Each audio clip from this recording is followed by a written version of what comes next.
Hello, I'm Jeff Johnston. Welcome to the Living Undeterred podcast. I have a special guest today for those of you following, I say my journey, but our journey. A while back, I took the idea to write a book, and this one's for you, An Inspirational Journey Through Addiction, Death, and Meaning. Became a labor of love for me for a year of my life. And in this studio in my basement is where I wrote the book. After I had it written, I decided I needed a publicist, somebody to help me get the word out. And that was when I was introduced to Dennis Welch. And today, Dennis is my guest, but really not from a publicist perspective. Believe it or not, he's also a songwriter and recording artist. So we're going to talk a little bit about that and the evolution of his years in the business. And I'm excited to have him on. Him and I, we've spent hours and hours and hours on the phone talking about many, many, many different topics. And I respect and admire his friendship. And with that, Dennis, maybe tell our listeners why I drug you on the Living Undeterred podcast. Well, first of all, you didn't drag me on here. I say that to everyone. By the way, I love you, man, and you know what? I love what you're doing, and I'm actually, when you started talking about this, I thought, wait a minute, I'm living undeterred. Maybe we should talk. So I'm delighted to be here, Jeff. Thank you for having me. Yeah, and again, I met you through a business transaction, being my publicist, and then from there things kind of evolved, and now you've got some exciting stuff going personally. But before we get into what you're doing now, maybe go back and talk a little bit about, I read your bio again to kind of refresh my memories. I've known you for well over a year. You started everything as a songwriter and a recording artist, and then you got into working with the Gallup organization, getting into a lot of writing and things like that, news stuff. And now you're full circle back to being to where you started this whole journey. So let's fill in the gaps in between. So you started your career as a professional career as a songwriter and a recording artist. Is that correct? That's correct. And what happened was I've always been a word guy. Okay, so that's if there's a common theme here, it is that I've always been a lover of words. I could read before I started school. They wanted to start me in the third grade, and my mother said no because he already likes to play sports, and so he didn't want to play against guys older than him. So let's start him in the first grade and let's make some adjustments. And so the first day of the first grade. And this was significant. The principal, Miss McRee, who was a very austere person, she came down to my first grade class, and the reading circle was about to form. And she came and got me, and she said, "Hey, Dennis, come with me." And I thought I was already in trouble, And so yeah. And so she took me by the hand and she took me to the library. Well, this is an inner city school in Houston, and I grew up in the inner city. I'd never been to a library, and so she walked me into the library. I'll never forget it, and it was profound. This big, it looked like a huge library, and all of these books, And we walked over to the other side, and she turned around. She was still holding my hand, and she said, "Now listen. You don't need a reading circle. You already read. You already read at a very high level." And she said, "And so when the reading circle forms, just come down here and just excuse yourself very politely. Come down here, and you can choose any book you want in the library. You can read for an hour."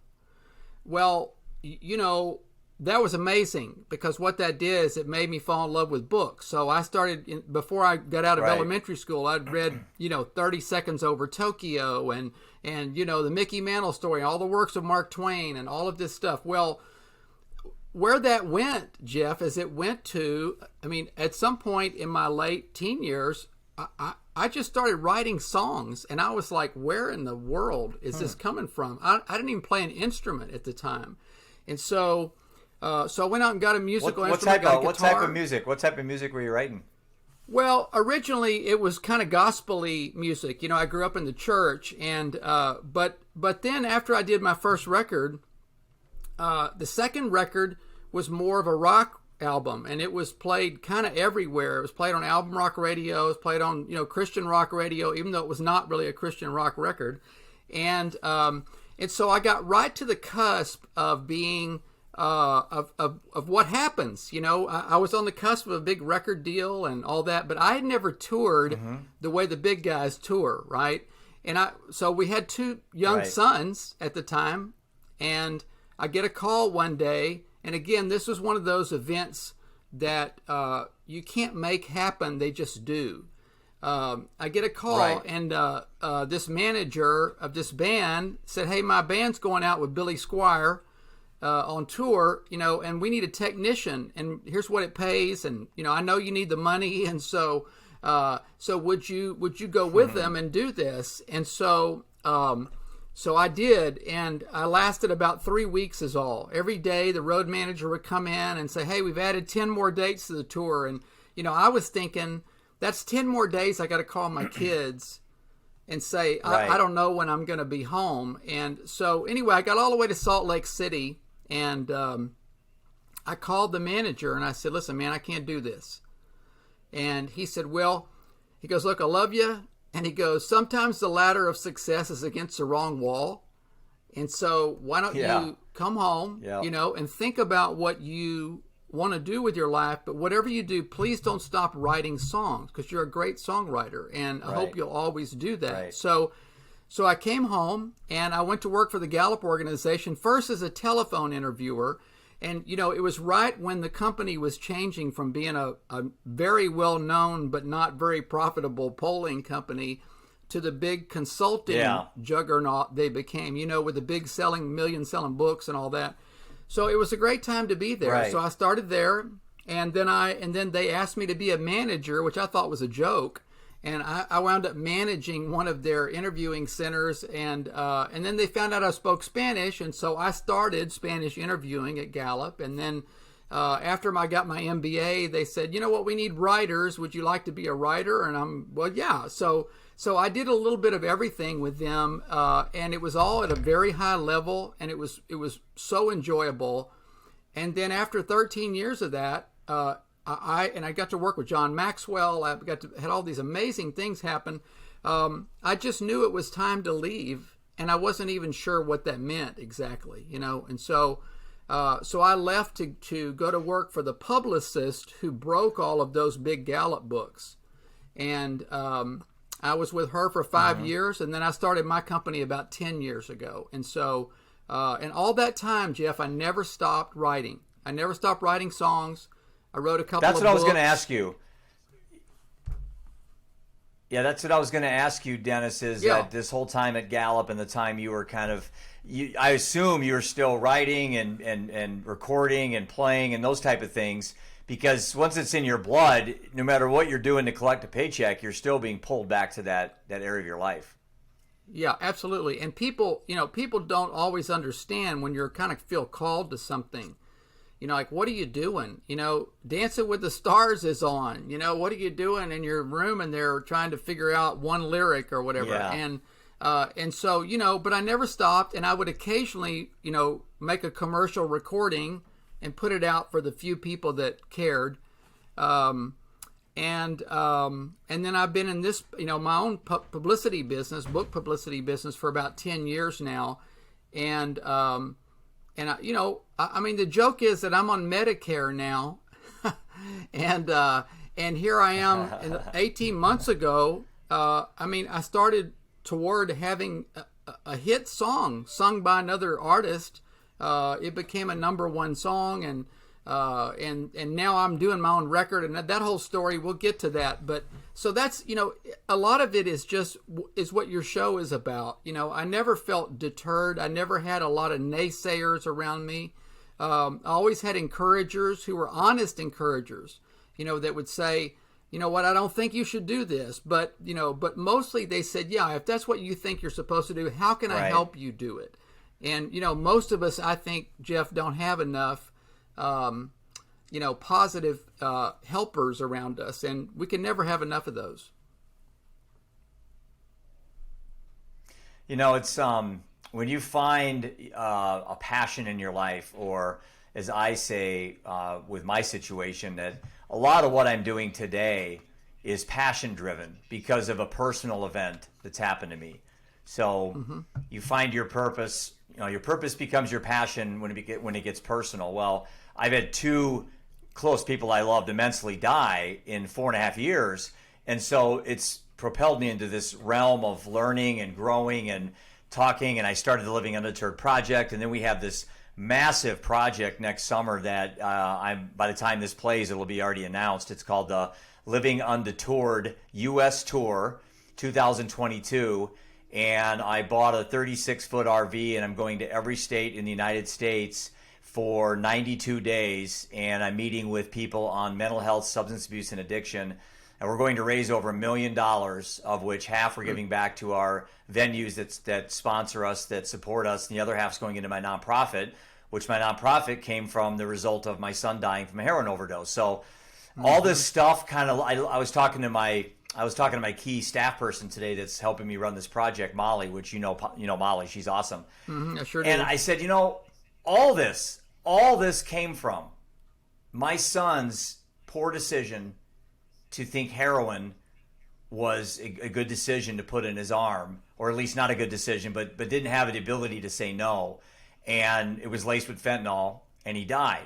And then subsequently, my wife's grieving process, again, wasn't beneficial for her to increase her well-being and so forth. So I've had two people in my life that by virtue of some choices that they made, that grief and trauma and things that they had inside of them built, and they're both gone. And so bam, all of a sudden my path was cleared in front of me. And I'm wondering, did you have something in your life, Dennis, that kind of cleared the path for you, that you said, this is what I want to do because boom, I'm just curious.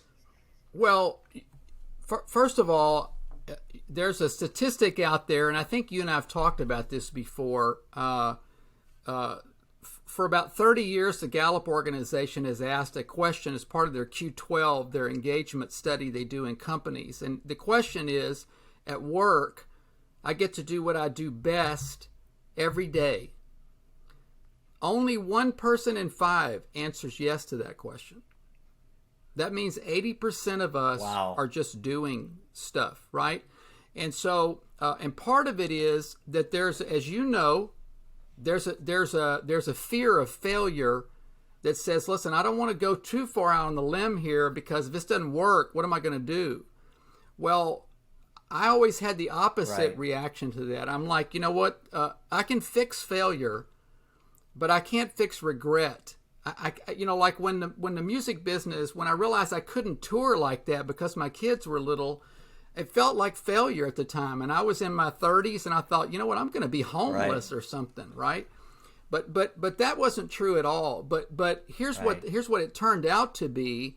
It turned out to be a gateway, because look, you only have 2 choices. And what you and Steve Grant, our friend Steve Grant, others have done with tragedy is the opposite of what most people do, Jeff, and you know that. Most people don't. When this happens, they just get stuck, right? And they have a hard time believing that there's anything better out there for them, and so they just stop. And what y'all have done, what you both have done, and others, is you've taken this is awful. There's no question about it. But said, look, you know what? I have to make something out of this. It can't be for nothing. And that's if you have that attitude, I think life sort of brings into your path the things that you should be doing. If you're looking for it, if you're under your desk sucking your thumb because something bad happened to you, you know what? Then you're probably not going to see it. And so I feel like I've always been blessed to be able to recognize, that's where I'm supposed to be, and part of it is my spirituality. I pray about these things and all that. I feel like I hear sort of in my spirit what I'm supposed to do, but you still have to be brave enough to go, okay, let's go try this. And it's helped to be married to a woman who is fearless, that says, okay, if that's where you think we should be, let's go. And you know Susie, you've dealt with her, and she's awesome. Yep. And I couldn't have done it without her. So yeah. Well, do you have any? I mean, you mentioned your Yeah, it did. But you mentioned your strength in God and spirituality and all that, and I've known you for a short while. I know that's a guiding light for you, Yes. to deal with tough times and to give you some inspiration. I listened to kind of jump ahead a little bit about the music you're writing, and sorry, that was a fly that flew by. So, and I do see a lot of the gospel. I do see the gospel angle to it. The words are very uplifting, very inspirational. "Why Not Me" is the song I think you're referring to that. I think my listeners need to certainly listen to, and it's quite an uplifting song, and the lyrics are great. So you wrote the lyrics, and a friend of yours sang the song. Is that correct? Yeah, so what happened was, and this is one of those things where I call them divine appointments, where somebody just shows up and you go, wow, I couldn't have made that happen, right? So I wrote this song, "Why Not Me," and I wrote it on the piano, which I normally don't do, and because I don't really play piano, I just sort of tinker around on the piano, but this song just came, and one night, Susie was walking past my door, and my writing room door, and she pushed it open. She goes, "Okay, that's enough. I don't want to hear this anymore through the door. I want to hear it." And so she sat down on my piano bench with me, and I played it for her and sang it. And she turned to me and she said, "This is the best work. This is your best work. This is your best song. And you have to figure out what to do with it." Well, I've never really known what to do with these songs. I've always hoped that other people would sing them. That's my goal. I don't need to be a rock star, right? I just need to have a place to put these where they can make a difference in the world. So anyway, fast forward, in January, I went out of that year, 2020, I went out to see Steve Grant, our friend Steve Grant. And we drove out, and we were driving back through Nashville, and I was sitting in a Mexican restaurant with a guy by the name of Rich Herring. I've known Rich a long time. He plays in Little River Band. He's an amazing guy. He's a Georgia farm boy who came to Nashville. He learned how to do everything. He's a producer. He's a world-class guitar player. He can do it all. So anyway, we're sitting there, and his wife and kids and Susie are at the other end of the table, and he said, "Hey, what are you working on? Because I know you're always working on something." And I said, "Well, I've got this song that Susie says is the best thing I've ever written." And I said, "I really don't know what to do with it." And he goes, "Well, why don't you sing it to me?" And so I said, "Here in the restaurant?" And he goes, "Right now, just sing it to me." And so I just started singing, "There's a mountain wide and high." I just started singing, right? And I get through the first chorus and the first verse, and he puts his hand up and he stops me and he goes, "Okay, I'm supposed to help you with this." And I said, "Really?" And he goes, "Yeah." He goes, "You let me produce the demo." And I said, "Well, do you want some hotshot Nashville, singer to sing on it, or do you want me to sing on it?" And he goes, "No, I want you to sing on it. This is your song." And so he does the tracks. He sends them down to Austin like you can do now. And I went in the studio and I cut the vocals and all this. And so he mixes it and sends it back to me. That's you singing it then? Absolutely. Yeah. Yeah. And so when you hear it on the record, that's going to be out there, that's me. But what happened was the hit that's out there is not me, because I haven't released it yet. The record's not even out. But so I sent that demo out to 5 people is all. And one of them is a Nashville veteran, owns a record company. He's a producer and all that. And in about 10 minutes, he called me and he said, "Hey, man, I'm not a religious person, but I do believe in God." And he said, 30 seconds into this song, I felt like God had sent it to me. And he goes, "I wish you'd let me be the first person to cut it. I think there's going to be a lot of famous people that cut it, and I'm not one of those, but I promise you I'll take good care of it," right? And so what he's done is he's taken the song. It's being played 1,000 times a week. He's done a video that honors first responders and a lot of great stuff that's happened, Jeff. And it's like, I didn't make that happen. It just was time, And so from that, Rich came back to me and said, "Wow, I love what we did together. Can we do another song?" And so we did another song, and we liked it so much. He goes, "Okay, let's make a record." He has a record company, and so now I've got a record coming out on World Records. September the 1st, and it's just amazing, man. I'm like, you know what? A lot of my friends are retiring and stuff, and I feel like I'm just getting started again, So I know. it's cool.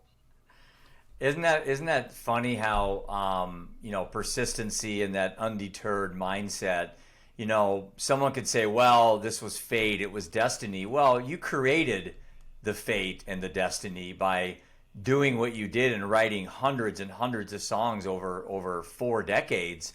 And it's no accident that this song now has made it, that one that may get you to another level. It may not. But the simple fact that this happened just is proof, again, like many people we meet every day, especially on my Living Undeterred journey, that, more times than not, persistency, focus, resiliency, undeterred, all that stuff will certainly, when I say pay dividends, I don't mean financial dividends. I mean give you a more increased sense of accomplishment and well-being. As you talk about retirement, listen, I'm in the investment business. This is what I do, and I'm retired now from my previous life because now I'm doing Living Undeterred full time. But in my 31 years of being a financial professional, we met many people, Dennis, that had plenty of money but were miserable people. They weren't happy. And there's a combination there where you got to have your quality of life, your sense of well-being, your sense of worth, along with the financial aspects certainly help. Yeah, I'm working on a book called Redefining Success, and it's about that very thing. About I have a friend, a Hall of Fame songwriter in Nashville, and we actually wrote a song that's on this record called Worth My Time, and I asked him one day, I said, Are you really better? Are you really that much better than everybody who comes to town and doesn't make it? Or you think you're that much better? And he goes, No, I'm not. He goes, But I'm still here. I've been here 30 years, and yes, it's been frustrating sometimes, but I never thought about leaving. And I'm thinking, you know what? There's something to that, right, Jeff. The idea that if you're supposed to be here, the difficulties, honestly, they just look different. They feel different. It's like they're not the things that stop you. In some ways, they're the things that drive you. And that's how you're in your calling. Absolutely. And in your spot. Right? Yeah. I mean, when I look at you and I, what we're doing is we enjoy what we do. I get up, my Monday's like my favorite day of the week now. I enjoy writing and doing my blogs and working on my next book and working on traveling the United States for 3 months next year, stopping in every single state. All the stories, all the Steve Grants I'm going to meet. All the Jeff Johnstons, the people that have dealt with trauma, all the people that have been dealt some very unfortunate things. Maybe they were born disabled or mentally challenged, but yet they're CEOs of companies. They've raised families. They've become good neighbors, good sons and daughters. And it's like there's so many people out there like that. And part of what I kind of fell into, or I like to say, death gave me an opportunity. Death is a very efficient teacher. It can really teach you a lot. And it taught me gratitude and reverence and being in awe of the life that I have. And so I look ahead of my life and I think the people I'm going to meet the next few years are going to be amazing, and just the people I met in the last, just since Seth died in 4.5 years. I hate to say this because people will take this the wrong way, but I'm a better man today after what I've been through. And better, again, is subjective. And what I mean by that, I'm more appreciative of every breath I take. I'm more in Absolutely. complete awe of the concept of love with my parents that are still here, my brothers. I love the great marriage I had before my wife passed away. So many good things have happened, but yeah, sure, I had some bad things, but so have you. So has everybody. And no one gets through this whole deal. No one gets through this whole game, Dennis, unscathed.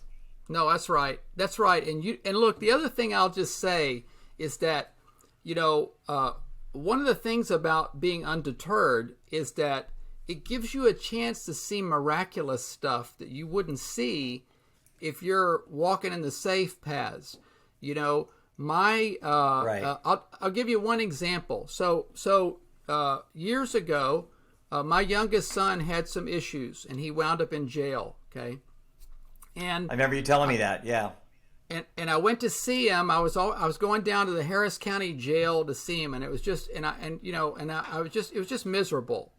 It was like a third world country. There, they're checking you and they're scanning you and you're all this. Yep. Anyway, so one day he comes in and sits down. We got the little glass between us, and I just felt like it was time to say this, and it was very hard for me to say because I'm very tenderhearted. It broke me in pieces, but I said, "Listen, you know what? I love you, son, and I'll take a bullet for you, but I'm not going to come back here, and you can call me anytime. I'll do anything, but I'm not coming back here to see you because I don't want you to think that this is normal life, because it's not. And so get your life together, and then let me help you in any way I can, but I'm not coming back here."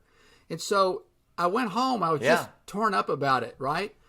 And so I went home and I sat down and I did what I do. You know, I wrote a song. That's the title track for this new album. It's called "What Love Makes Us Do." And it's about the sacrifices that we make. People talk about love. They hardly ever talk about sacrifice, right?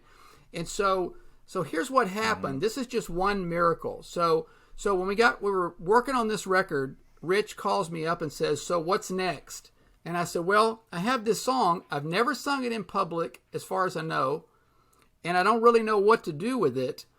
But it feels like the title song, that it's the thing that ties all this music together on this record, and it's called What Love Makes Us Do."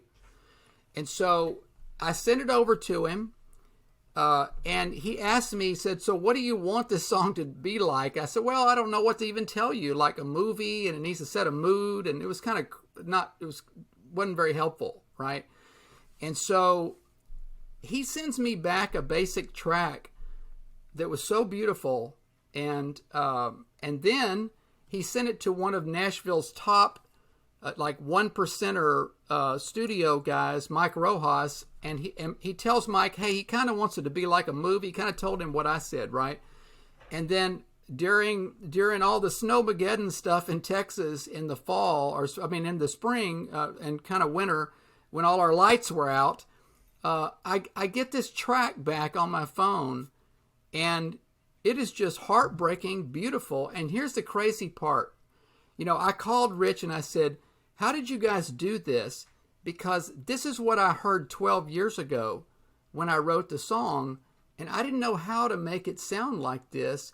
And this guy out there who doesn't even know me sat down at the piano and he did this thing, you know? So look, that kind of stuff, you know, you're having it all the time. You're going to have, wait till you take this 3-month trip. You know, you're going to be reporting in every day and saying, wow, how in the world did this happen? Right. And the only way that happens is if you're there. Right. You got to do it. And you can't let yourself be stopped because it's difficult or it hurts. It's emotionally difficult. It's like all that's just part of the deal. Just keep walking. And it's amazing what you see out there that you can't see from inside your safe spot. It's interesting you say that because I've got a quote now I just started saying is, I'm living undeterred, not living untested.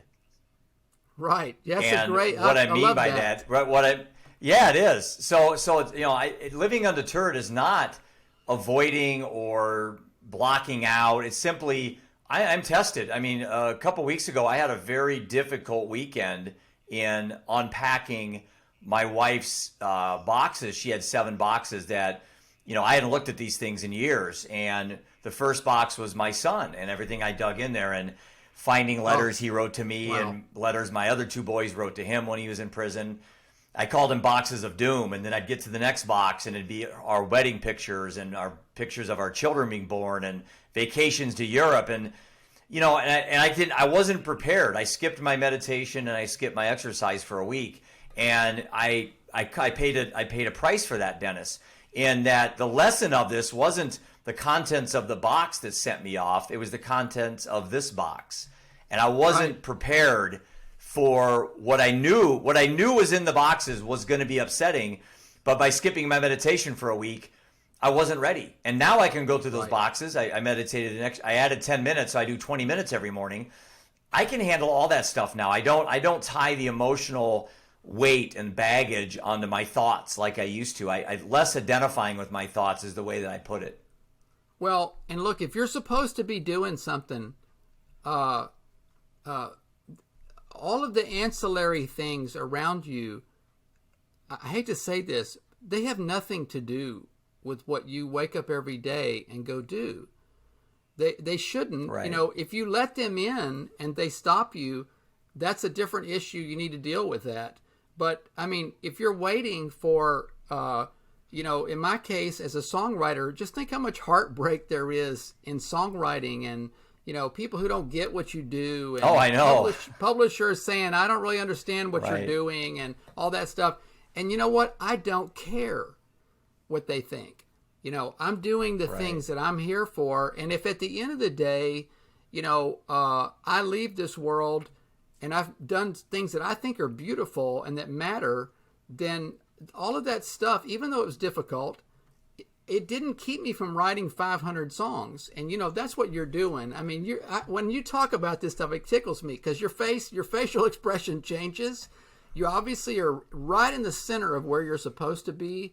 And when you talk about going out and doing this and your books and all the things you're doing, I mean, it's clear that you're there where you're exactly where you're supposed to be. And like I say, that's not the choice a lot of people make. A lot of people choose to do something else. And I think I don't want to get to the end of my life and let my circumstances determine what I become.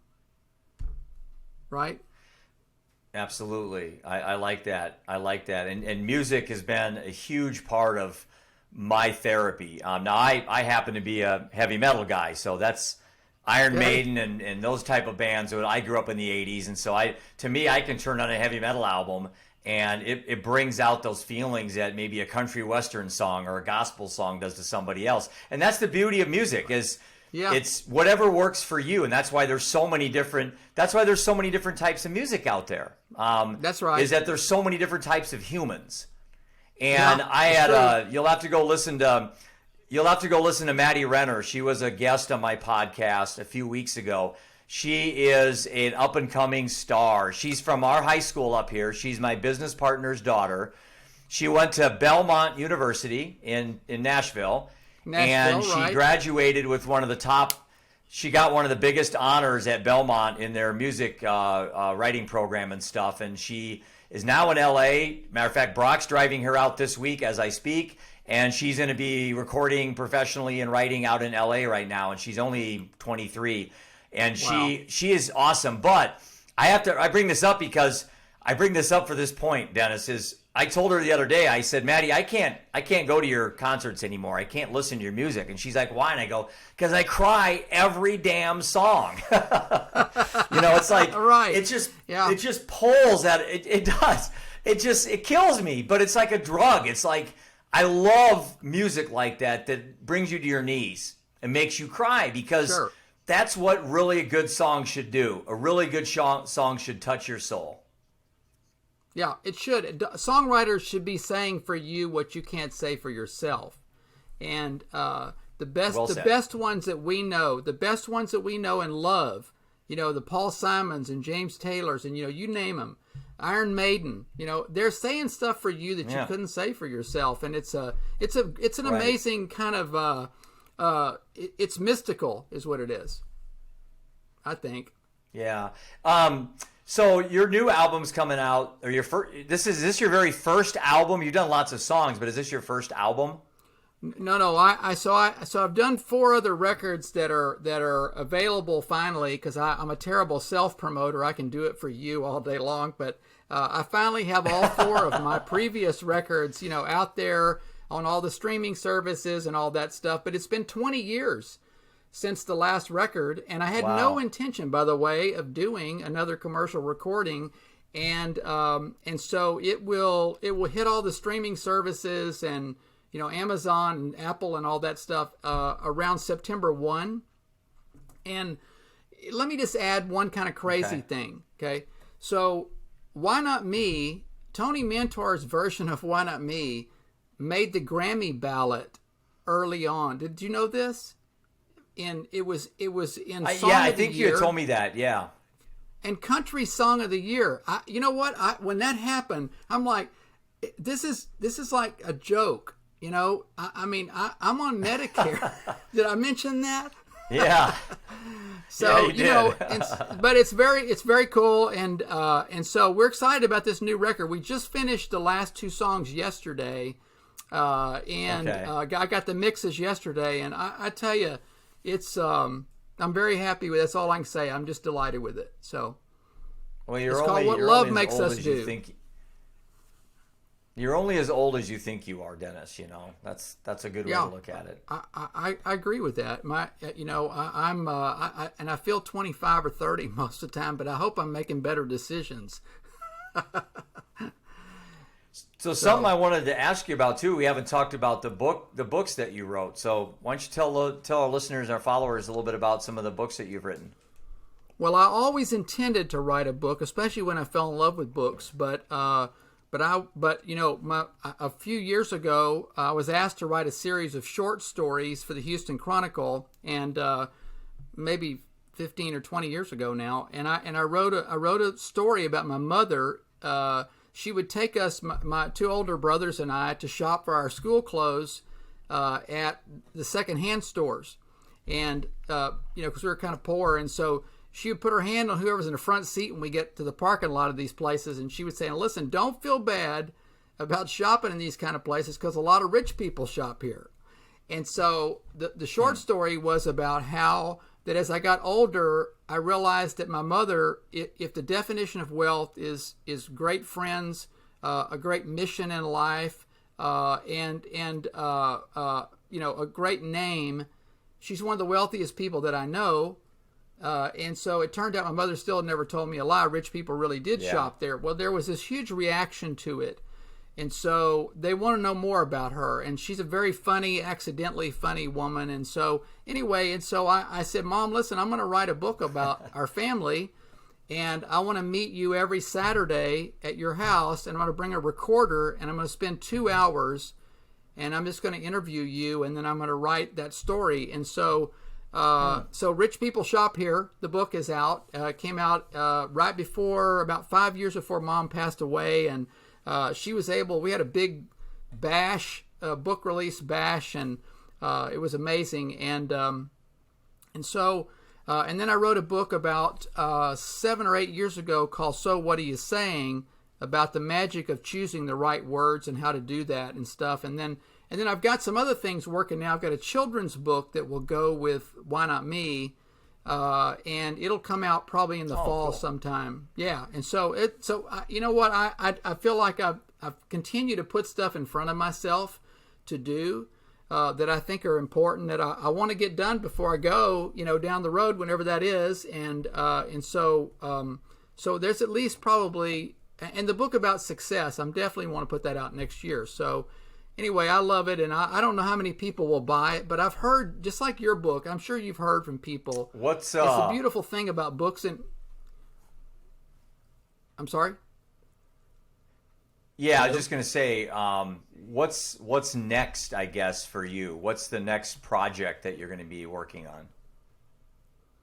Well, for myself, this record right now is just going to be sort of all in kind of thing, and then and that's and then I honestly, and then as soon as the record comes out, Rich and I are going to start to work on the next one, because I've got hundreds of songs, and I think I've got some pretty good ones, and so we'll do that, and then like I say, probably the children's book in the fall. And I'm also my kids and my grandchildren have asked me to do a book of lyrics, because of all, and explain a little bit about what was I thinking when I wrote this and all that stuff. And so I'll probably do that sometime, but not this second, because I'm out of time. I can't do everything. Yeah, I can't see you. I can't see you slowing down anytime soon. So that's a good Well, I hope trait to not. have, Dennis. I hope not. I love what I do. I'm like you. You read my article in Ariana Huffington's Thrive Global where I said I want to die on a Friday night so I can get a whole week of work in. Right. I'm sure you feel the same way, Jeff. When I talk to you, I think the same thing about you. I think you thank God for Mondays. Yeah, It's my awesome. big fear is not dying. My fear is not getting what I want to get done before I die. Yeah, You know? I'm with you. And some people would say, wow, you could just coast. It's like, that's my nightmare. I don't want to just coast. I'm like, you know what? Exactly. I I want to agree. be in the middle, right? I agree. Yeah. Yep. Well, listen, Dennis, I thoroughly enjoyed this conversation. I appreciate your friendship, and obviously you were part of the early brainstorming sessions when I was trying to get the book out there. I told you the day I hired you as my publicist, I would never look how many books I sold, and I can tell you we're coming up on the 1-year anniversary, and I've never one time looked how many books I've sold. I feel if I did that, I would lose the reason why I wrote it. The reason why I wrote it was not to become a best-selling author or to make any lists. The reason I did it was to help people, and I think it's working in that manner. Well, let me just say this, Jeff, that one of the things that Susie and I decided 10 years ago was we would never fill slots in our publicity business. That if when we talk to people, we have a very specific way of doing what we do. And I like talking to the author first. I want to hear where your heart is and all this stuff. And the reason we wound up working together and we even proposed on that book is because of the amazing conversation that you and I had, where I left there and I went down the hall to my wife and I said, we have to work with this guy. He's on a mission. He knows what's important. He has his priorities straight. And if somebody calls me up and says, "Hey, I want to raise my speaking fees and I want to sell 1 million books and be on a New York Times list and all that," we just say no to that. Even if they have their checkbook out, we're just not. Life's too short. I'm not interested in that. So bless you. I'm glad that we had the conversation and that you think the way you think, man, because that's making a difference in the world. And I'm really proud of you. So. And it's funny you say that because someone asked me or said a comment to me about how great it was I was doing all these things to help people. And I said, well, but you're missing something really important. I'm helping myself first. There's a reason why on an airplane, when there's turbulence, that the oxygen mask comes down, that you don't put it on your kids first. You put it on you first. This whole thing is really about making sure that I stay on this earth, and I have to stay strong. I have 2 boys that look up to me. Yeah. I have lots of people in my life that look up to me. And although I like saving other people, it's imperative I save Jeff Johnston first, and then I can start working on everybody else. I thoroughly enjoyed the conversation, and I'm going to be excited to watch. Yeah, go ahead. No, I was going to say, look, don't kid yourself. Getting to wake up every day and do what you're called to do every day, there's the joy in that, and the satisfaction of doing that salves your soul in a way that nothing else can do. And so, God bless you, and I'm glad you're doing that every day, because that's part of that's what's helping you, and you know that. And so, the other choices don't really work that well. So good for you. Well, listen, man, I love you like a brother. Appreciate the help, all the support you're doing. I'm going to reach out to you next summer for sure and see if I can get some guidance as well as I go around the country and meet a lot of people that I met on social media. So with that, how can people reach you, Dennis, if they want to contact you? So, I'm not worried about giving out my Gmail address. It's Dennis Welch, DennisWelch, 1956 @gmail.com. And we'll have a new website pretty soon. I hope in the next week or so for Welch. It's called Welch Words, welch-words.com. And that'll be for, everything, for the music and for the books and all that. It'll kind of be in one place. And and there'll be a way for us to connect with people, because that's what I care about. It's about, it's great to sell books and music, but it's better to connect with people. So we're trying to figure out how to make that happen best, but hopefully soon. Well, listen, appreciate everything you're doing, man. I really enjoyed getting to know you the last year and a half. And with that, thanks to everybody that has been following the Living Undeterred project. And I very much appreciate the comments and support. And we are just getting started. So as I end every show, please, as always, live undeterred. Thank you very much.